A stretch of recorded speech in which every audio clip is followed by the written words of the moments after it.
Good afternoon all of you. अब हम लोग देखेंगे एक छोटा सा डिफिनेशन। वह भी डिफिनेशन की उत्पत्ति कहाँ से हुआ होगा? तो अधिशोषण और अवशोषण से। जिसने अधिशोषण और अवशोषण को समझा है उसी को यह परिभाषा समझ में आएगा, और जो ये परिभाषा को नहीं समझे हैं तो फिर उसके लिए दिक्कत होगा। क्या है इसमें आखिर? सिंपल सी तो बात है कि हमने कहा अधिशोषण और अवशोषण बिना कुछ देखे बिना कुछ किए, ऐसे भी आप समझ लीजिए कि जैसे कोई भी व्यक्ति आपके घर में आते हैं और आप रूम से बाहर निकलते हैं तो पूछते हैं क्या बात है भाई।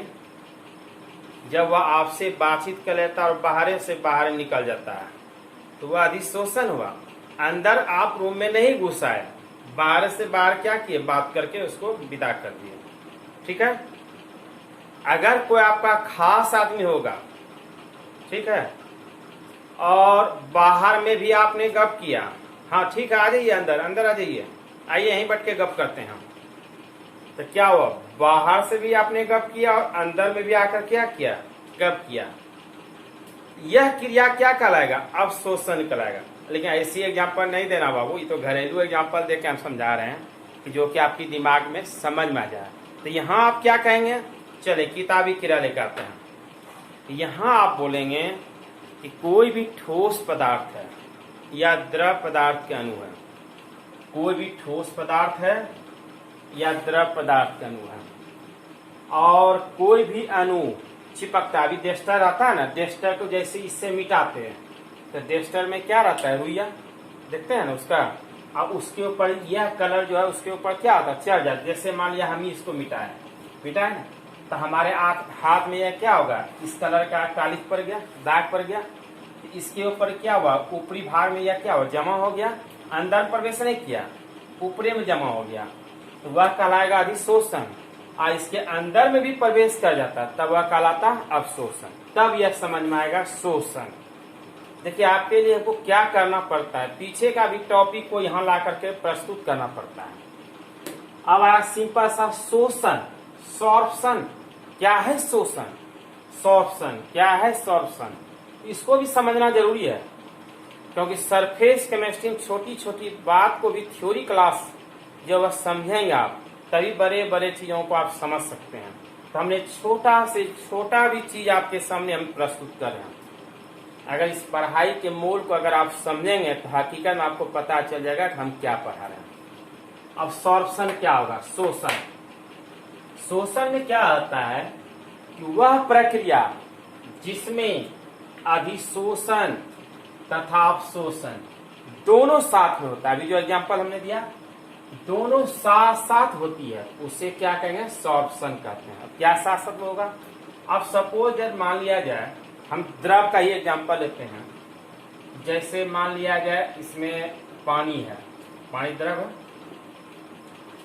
अब द्रव जो पानी है, अब इस पानी में हम जो है चना को क्या यहाँ लाते हैं, यहाँ लाए, पानी ऊपरी सतह पे, खाली भीतरी गहराई में गया, ऊपरी सतह, या क्या करते हैं, चना को इसमें डुबा देते हैं पानी में।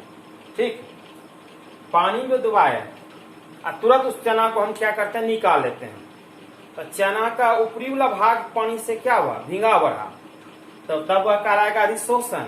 और उसी चना को पानी में मतलब अधिक घंटों के लिए, लंबे समय के लिए हम छोड़ देते हैं, जैसे रात में फूलने देते हैं और सुबह जब निकालते हैं क्या होता है, फूल जाता है, तो उसके आकार में क्या होता है, बढ़ोतरी। यानी वह पानी क्या किया, चना के भीतरी गहराई में प्रवेश कर गया नहीं, तब वह कहलाएगा अवशोषण। तो इसमें भी क्या होता है, एक पदार्थ में दो क्रियाएं होती हैं। हम बहुत एग्जाम्पल शुरू में दे रहे हैं, शुरू से एग्जाम्पल देते आ रहे हैं कि अगर वही पदार्थ को हम तुरंत निकाल रहे हैं, जैसे चौखल लिया, तुरंत पानी डुबाया, तुरंत निकालिए, क्या हुआ, उस पूरी बात भींगा, भीतर में प्रवेश नहीं कर पाया, उसको कुछ समय हम छोड़ेंगे तभी न होगा। जैसे आप देखते हैं क्लास में, आप ही अपने क्लास में देखते हैं, कोई बाहरी विद्यार्थी आता है, एक दिन आया दूसरे दिन नहीं आता है, तो एक दिन तो आया वो अधिशोषण हुआ, लेकिन वही विद्यार्थी अगर कुछ समय, एक सप्ताह 10 दिन पढ़ेगा तब वो अवशोषण कहलाएगा। भीतरी गहराई में देखेगा क्या हम पढ़ा रहे नहीं पढ़ा रहे, तब वह क्या कहलाएगा, अवशोषण कहलाएगा। तो बहुत सारा एग्जाम्पल है, बहुत सारे घरेलू एग्जाम्पल है। तो चलिए यह क्या हो गया कि वैसा क्रिया जिसमें अधिशोषण और अवशोषण दोनों साथ साथ में होता है, तब वह कहलाएगा सॉर्प्शन। अब जैसे एक छोटा सा एग्जाम्पल हमने दे दिया, चारकोल। चारकोल खादी देखते हैं, सॉरी चारकोल, ठीक है।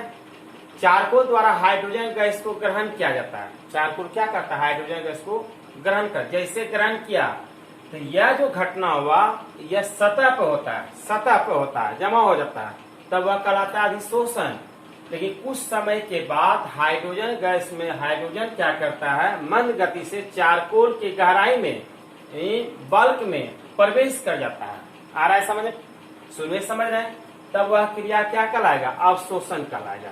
तो सॉर्प्शन में यह क्रिया होती है कि अधिशोषण और अवशोषण दोनों साथ साथ चलता है। अब जो शुरू समझा अधिशोषण अवशोषण बड़ा आसान लगेगा, लेकिन इसी का उल्टा होता है विशोषण, डिसॉर्प्शन, डिसॉर्प्शन। अब इसमें क्या होगा कि जैसे मान लिया जाए कि कोई भी ठोस के अणु है, कोई भी ठोस के अणु है, और जब बाहरी अणु इसके ऊपरी सतह पर आकर के चिपक जाता है, ठीक है, तो जब बाहरी अणु ऊपरी सतह पर आकर चिपकता है वह अधिशोषक होता है। और जो अणु मान लिया जाए इंक है, काला रंग का इंक यहाँ आकर जमा हो गया, और जो काला रंग का जो है इंक जमा हो गया वह अधिक क्या कहलाया, अधिशोष। अब वह काले रंग को हम चाहेंगे तो इसको घसका सकते हैं, ठीक है, काले रंग को चाहेंगे क्योंकि वह क्या होता है, दुर्बल वंडरवाल बल के द्वारा उसमें लगा रहता है, कमजोर बल रहता है, और कमजोर बल जो रहता है उसको आसानी से हम क्या कर सकते हैं, घसका सकते हैं। तो यही हुआ विशोषण में कि किसी अधिशोष पदार्थ को, किसी अधिशोष पदार्थ को उसके सतह से यानी पृष्ठ से हटाने के प्रक्रम को, जिस पर वह अधिशोषित होता है, जिस पर वह अधिशोषित होता है, उस क्रिया को क्या कहलाता है, विशोषण। कॉन्सेप्ट क्लियर हो गया कि सॉर्प्शन क्या है, डिसॉर्प्शन क्या है। यह एक बार आप देख लेंगे, जो शुरू से क्लास लिए हैं इंट्रोडक्शन से, उसको आसानी से समझ में आ गया होगा। अब इसी का चलेगा अब अधिशोषण के प्रकार, टाइप्स ऑफ एब्जॉर्प्शन।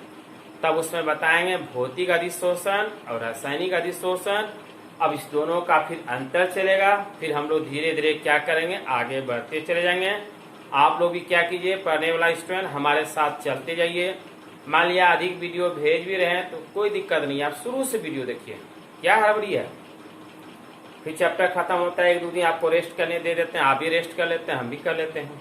और ये चैप्टर छोटा है, ज़्यादा दिन नहीं चलेगा, 10-15 दिन में हम खत्म कर देंगे इसको। तब फिर इसके बाद इलेक्ट्रोकेमिस्ट्री चलेगा। क्लियर? चलिए, समय मूल्यवान होता है, क्या होगा समय बताएगा। थैंक यू, धन्यवाद, वंदे मातरम, जय भारत।